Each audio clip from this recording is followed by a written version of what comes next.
Nyok nyok time. Na me. Ngongo. Ngongo. Joke tayo ngayon. Ngongo. Itang araw. Isang araw takme. Naglalakad si Ngongo. Aba, akalain mo yung may napulot na butilya. Pagbukas niyang ganon, aba, may lumabas na Gine. Takme. Laking pasalamat ng Gine. Sabi niya, maraming salamat, Ginoo. Dahil nakalaya na ako sa botelya na yan. Sabi niya, dahil sa ginawa mo, humiling ka ng 3 kahilingan at ipagkakaloob ko sa'yo. Aba, hiling ka agad si Ngongo. Sabi ni Ngongo, Gine, bigyan mo ako ng maraming kayamanan. Masusunod.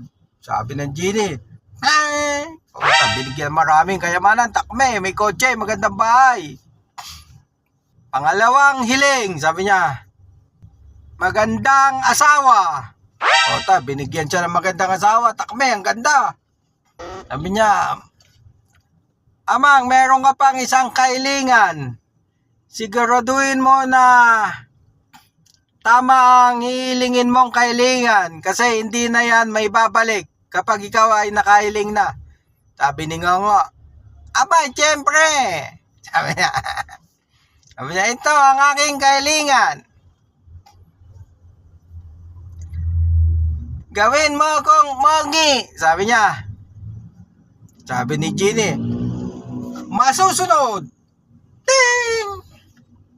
Pag gano'n ni Ngongo sa salamin, wow, balmadalado. Sabi niya, bakit parang may biyak sa mukha ko tsaka maraming balahibo?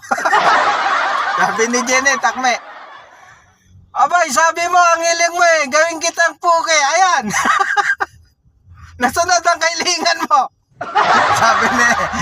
Sabi ni Ngongo, takme.